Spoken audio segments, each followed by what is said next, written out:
Good afternoon. I'd like to bring the meeting of the Fitchburg Board of Health of November 10th, 2022 to order.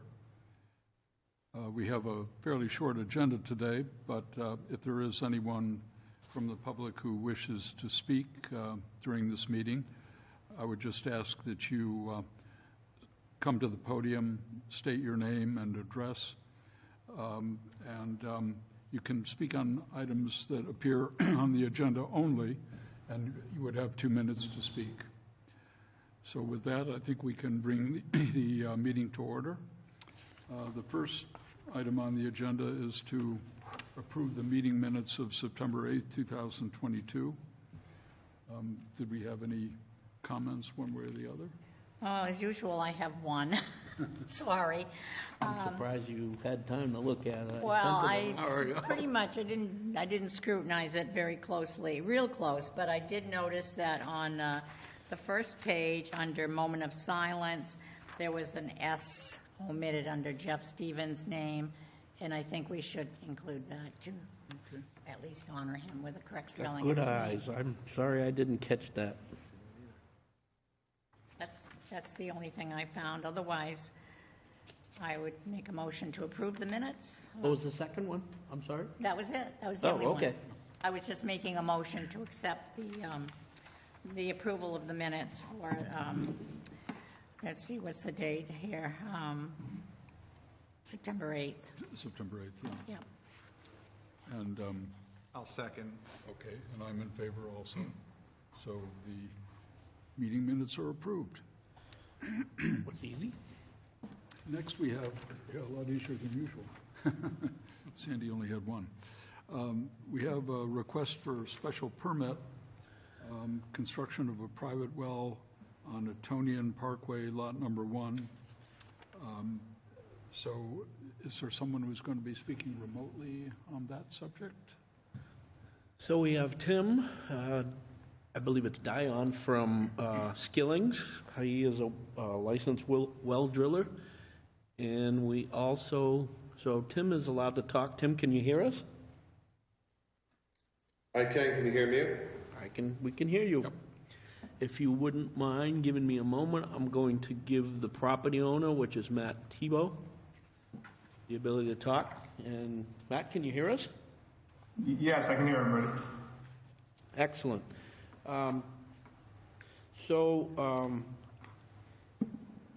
Is it Dion or Dion, Tim? It is Dion. Dion. I said it right the first time. Why do I question myself? So, Mr. Dion has applied for a construction permit. I believe they did, on page 9, they did attempt to drill the well. They were permitted to do so. However, they didn't complete the process because the yield was 1 gallon per minute. Our regulations state that needs to be at least 5 gallons or at least 4 gallons a minute, or the applicant can ask the board for a special permit. Why don't I let Mr. Dion take it from here if he has anything to add or... Yep. So we did drill the well. We did go down approximately 1,200 feet. As you just stated, the Fitchburg regulations state they want to see 4. So I, myself, and Matt were asking to be able to move forward with the well with certain things in mind, meaning setting the pump deeper than usual, approximately 700 feet. The static level last I checked was at 100 feet, so leaving 600 feet of column at 1.5 gallons per foot. And also installing an extra holding tank in the basement that would hold 415 gallons of water to ensure that he would have plenty from a day-to-day basis.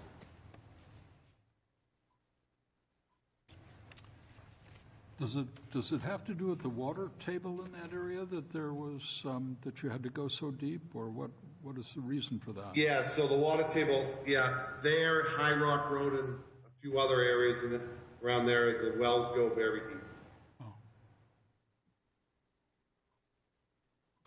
Usually when there's rock in the name of the street, doesn't bode very well for construction. That's a good point. Yeah, I live on Flat Rock, so. Yeah.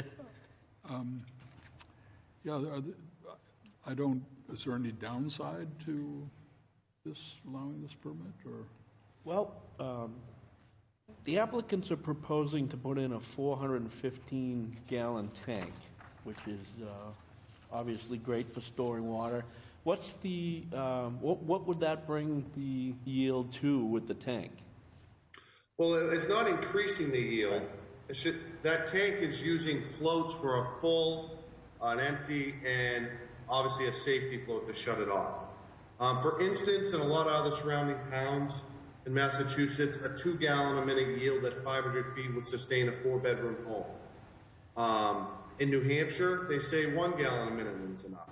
Obviously, every town's allowed, and they do, put their own regulations on that. So we're feeling, Matt should have, I believe he said, him, 2 people in the home, that 1 gallon a minute should be more than enough to sustain a substantial amount of use inside the house. So the water comes up from the well, gets pumped into this holding tank, and they can store up to 450 gallons in that? Yes, that is an atmospheric tank, yes. So, and on average, an average family of 4 is using anywhere from 3 to 350 gallons a day. Of which the tank covers. However, what's the recovery to refill the tank? If it's 1 gallon a minute, that takes... So the recovery is 1 gallon a minute in the well, yes. And you're remembering the static levels at 100 feet, the pump will be at 700. Every foot of that well of holding is another tank, basically 1.5 gallons per foot. So you're holding quite a bit of water just in the well on storage alone as well. So just for my education, can they pump directly from the well into the home, or does it have to go to the tank first and then? So the well's going to work just like a normal well. It's going to go into a hydropneumatic tank, which monitors all the pressure and so forth. If there's any water treatment needed, it would have to go through the water treatment needed to clean the water, and then it would be pumped into that storage tank. Oh. So we'd have that clean water storage ready to go for the home. Okay.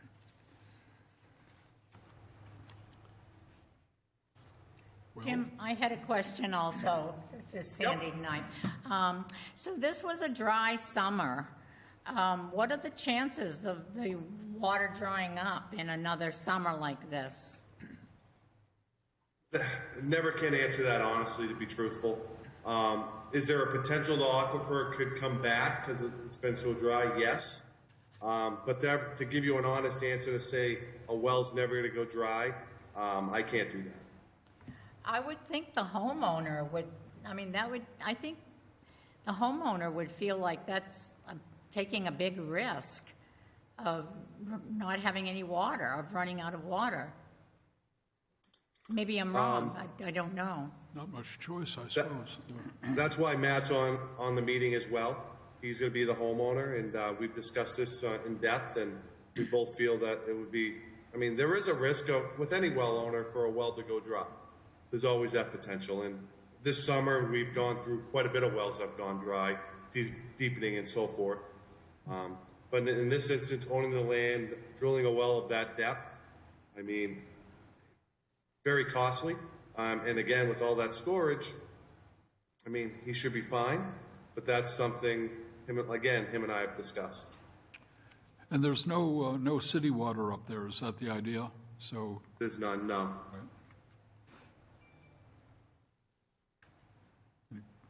What's your thoughts on how it would affect neighbors' wells?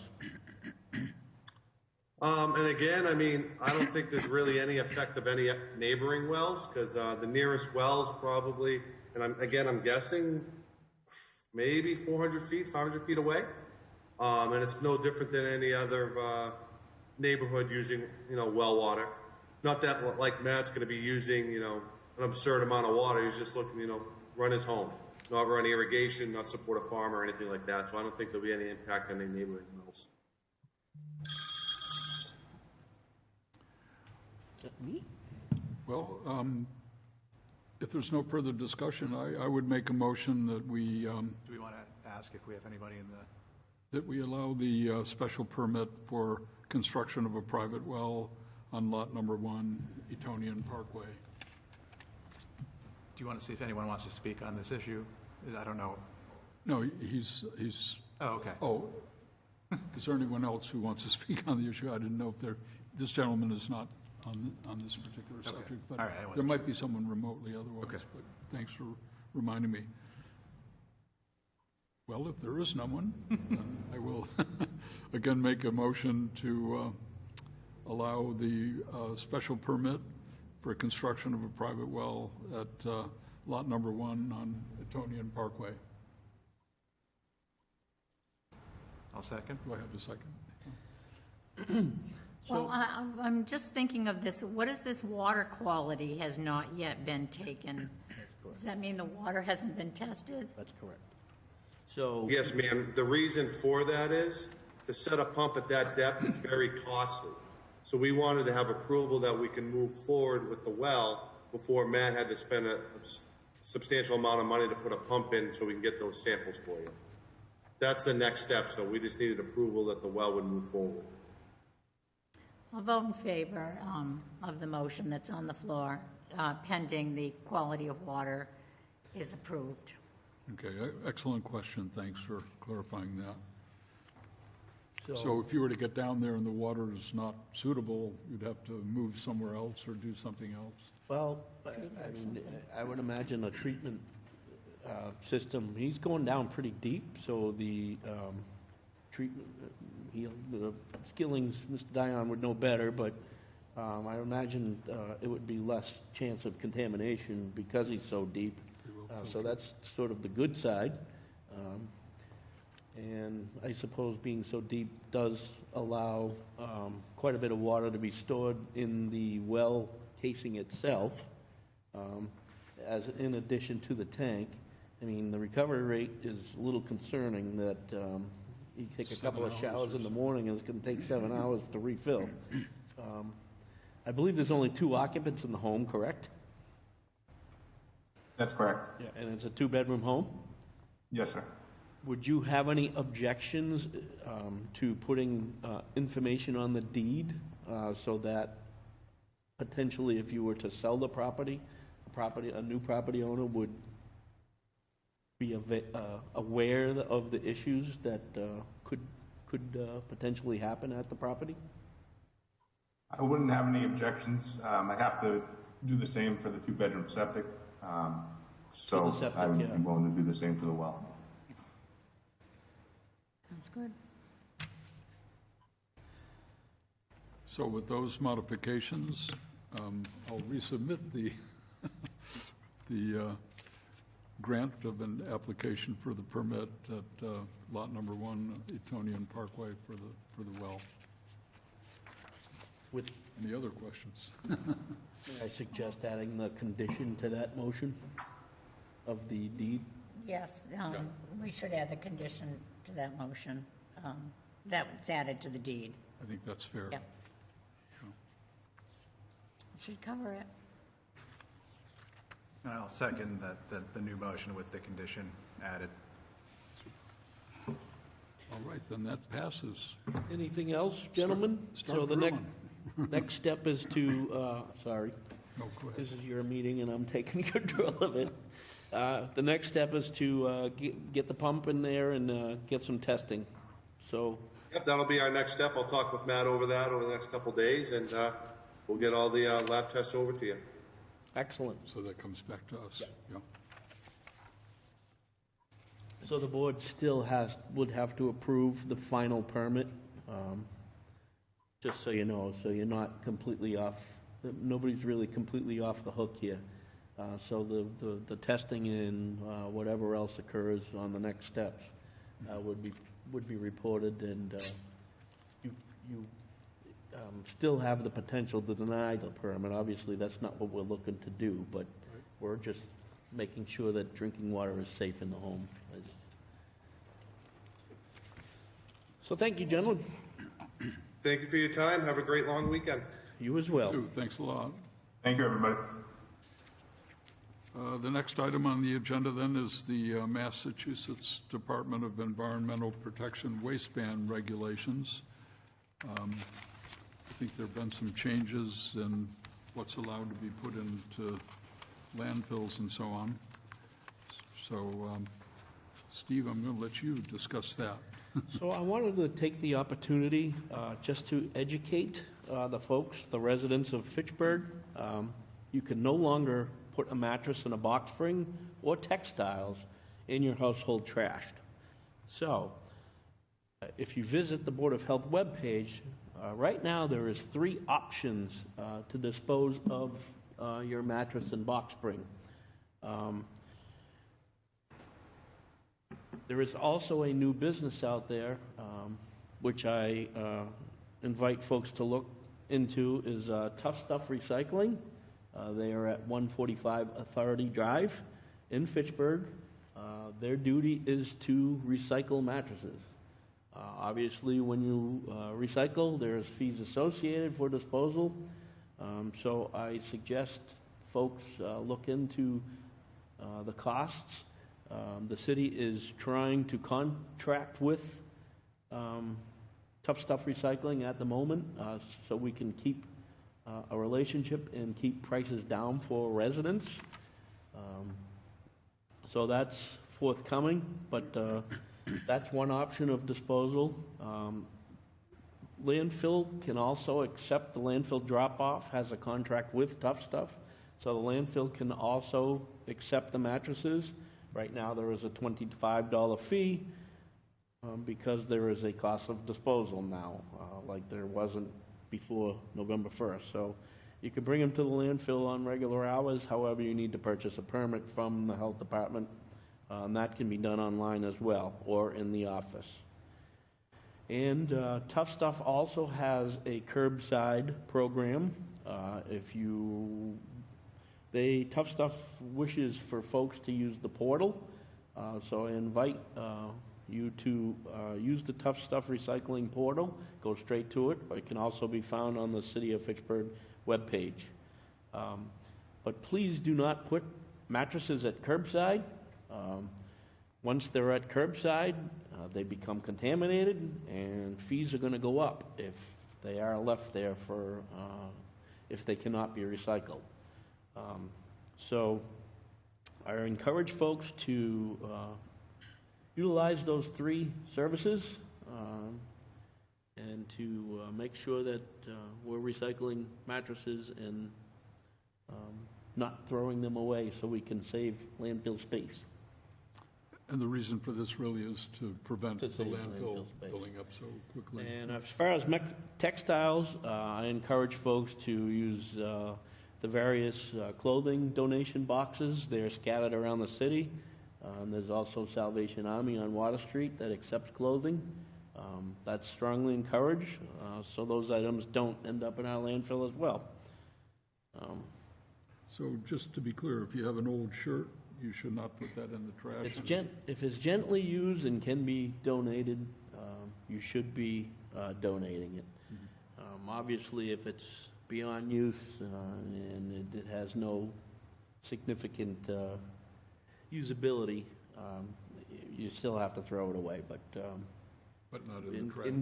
you have to throw it away in the trash because there's no other way to get it. Yeah. But I see. Okay, I understand. but try to improve on your reducing textiles in your household trash.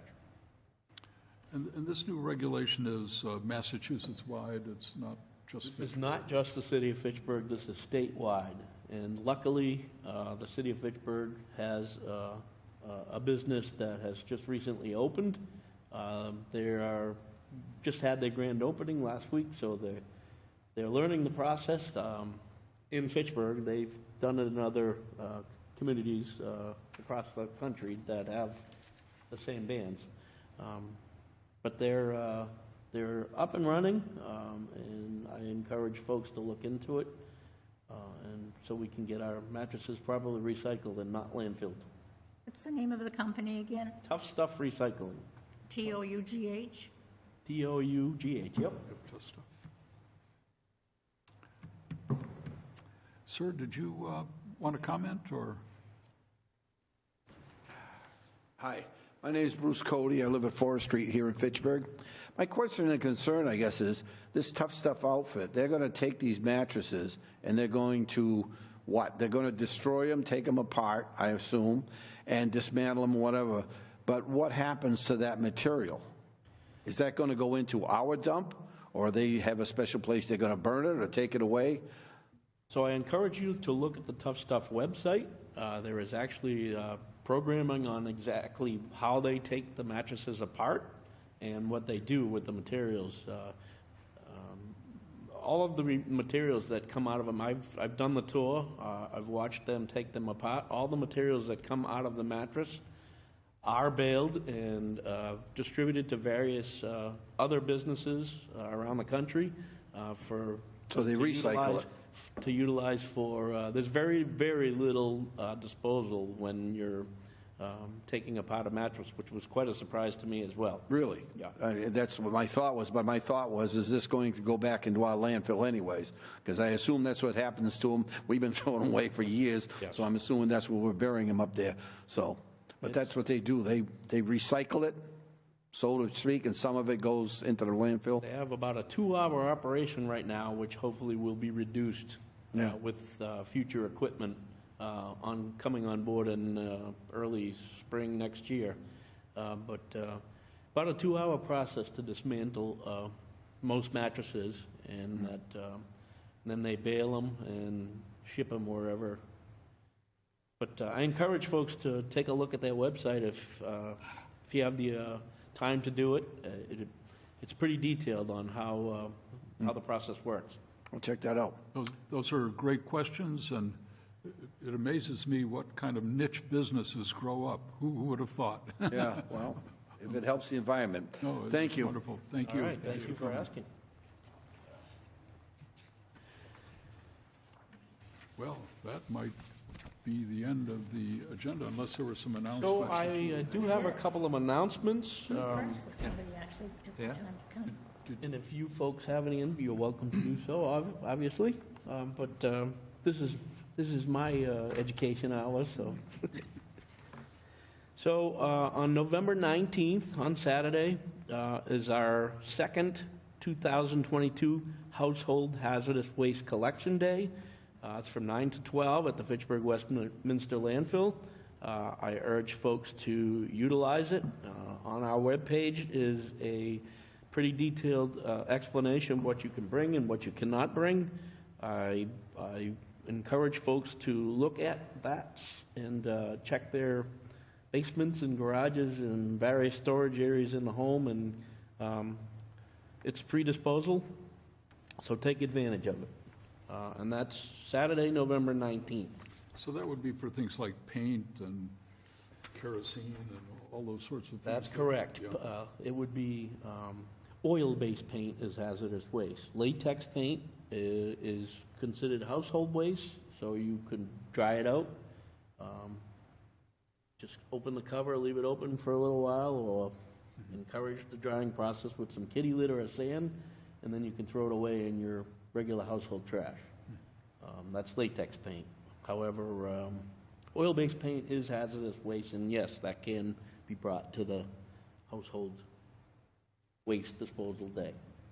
And just following up on that gentleman's questions, once that gets dropped off at the dump, essentially, these hazardous wastes, what do they do with it? So the landfill, 2 times a year, is obligated by contract to provide its residents this disposal day. So they contract usually with Clean Harbors. So Clean Harbors will come in and they accept the material, and then they take care of the disposal end of it. Good enough. Any other? Oh, while I have a few seconds, I would just like to mention our yard waste collection. Right now, Waste Management is approximately 2 days behind in yard waste collection.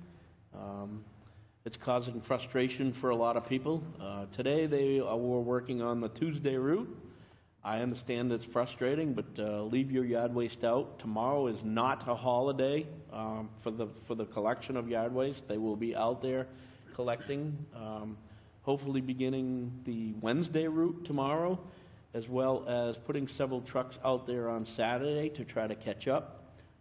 They will tackle the routes all the way up until the end of the week. If they do not complete the entire week's routes, they will be out there on Monday tackling the entire week's routes. If there is a miscollection out there, and I know they're out there, people are utilizing it, but See-Click Fix on our webpage is a very handy tool, and it's tracked daily. So if you're missed and you want to report it, that's the best avenue to do so. Well, I imagine it's a very busy time of year with all the leaves coming down, so it's understandable they might be a little bit behind collecting it all. That is correct. I also would like to announce in December 14th at 6:30 p.m. in this building, the Legislative Building, we will have another community Narcan training. So I invite people to join in on that. And also, 2 days before that, I will be attending the Ward 1 meeting, which is with Councilor Bernie Schultz. That's the same building here at Monday, December 12th at 6:30 p.m. And that will be an interesting discussion, and I'm sure, as usual, it will be filmed by FATV. The date again, December? That was December 12th. Okay. At 6:30, and then December 14th is the community Narcan training.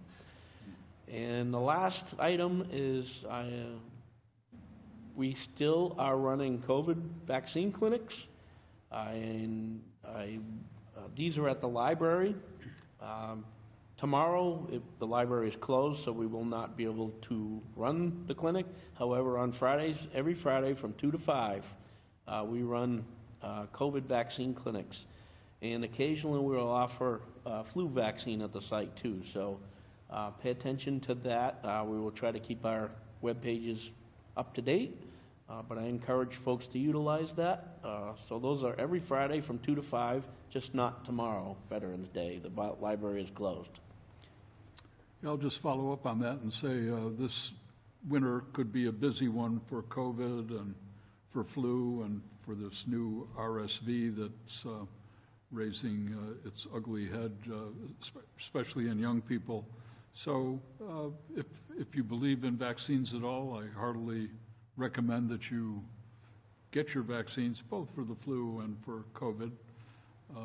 RSV doesn't have a vaccine as yet, but if you're immunocompromised especially, I think it's important to be vaccinated and protect yourself because if you get 2 or 3 of these things at the same time, it could be difficult.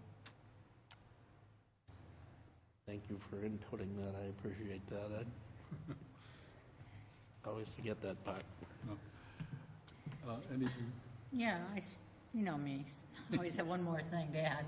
Steve, I read on somebody's, and again, this is Facebook, that there was a new septic inspector hired for MPHN. Was it MPHN? Did I read that right?